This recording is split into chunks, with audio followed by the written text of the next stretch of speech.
Do you really know the people around you? It's easy to recognize a loud threat, a violent storm, a visible enemy. But what about the subtle ones? The ones who smile warmly, ask about your day, remember your birthday, but slowly, almost invisibly, pull you into a psychological fog. Carl Jung warned us, the unconscious mind governs far more than we like to believe. Not just our minds, but the minds of everyone around us. And that's where the hidden danger lies. Because when someone is blind to their own darkness, they don't carry it alone. They project it unconsciously onto others. And more often than not, the recipient of that darkness is you. Have you ever walked away from a conversation feeling inexplicably heavy? Or found yourself blamed for emotions you never caused?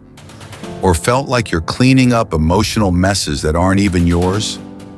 That's not just miscommunication, that's projection. Jung described projection as the mind's way of disowning its shadow.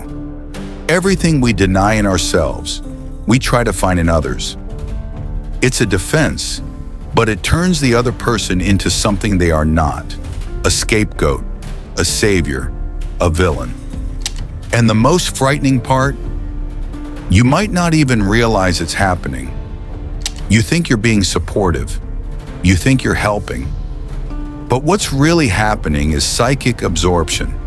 You're stepping into a battlefield you never agreed to fight in. The real threat is not the one who knows their darkness. It's the one who denies it completely. These people are not inherently evil. They are fragmented. But fragmentation, when left unchecked, becomes dangerous. Their unresolved shadows need a place to live. And if you're not careful, your mind becomes their home. The masked ones. Not all psychological danger looks like harm. Some looks like perfection. There are people who always say the right thing, who always act correctly. They appear balanced, calm, impressive, but something feels off. Something behind the curtain doesn't match the performance on stage. This is the bearer of the persona, the person who has become the mask they wear. Jung's concept of the persona is the social face we show to the world. It helps us function, play roles, fit in. But when someone fuses with their persona, they no longer know who they really are. They avoid depth. They avoid emotional intensity. They avoid anything that threatens the polished surface. And you become part of the performance. In relationships with such people, everything feels sterile, controlled, scripted. You catch yourself measuring your words, suppressing your emotions, adjusting yourself to fit their narrative. The bearer of the persona demands that you remain in character, that you never disrupt the illusion. But authenticity always resists captivity. And over time, the real self, yourself, begins to suffocate, not from attack, but from absence, the absence of truth. Jung warned, the stronger the mask, the deeper the shadow it hides. And what is repressed does not vanish. It waits, it gathers, it explodes. Part 3, the repressed and the explosive. Some people believe they are good because they are quiet, because they never lash out, because they are always in control. But suppression is not virtue. It is a ticking bomb.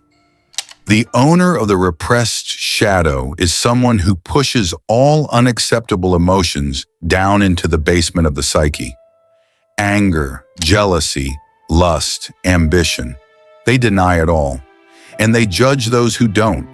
They are moralistic, rigid, highly critical. But repression always finds a way out. And when it does, it is brutal. One small trigger, a word, a look, a disagreement, and the mask shatters. You are suddenly in the presence of fury, coldness, cruelty. And you can't connect the dots. You're stunned, because the person who explodes is the same one who claimed to be above emotion. Jung called this the return of the repressed, And it's not just emotional, it's contagious. Live long enough with someone like this, and you begin to question your own instincts. You begin to mimic the suppression. You become a mirror of their denial. But here's the truth. The shadow doesn't just contain what's dark. It contains our brilliance too. Our creativity, our vitality, our passion. The cost of repression isn't just outbursts. It's the burial of your potential. The vampires of the psyche.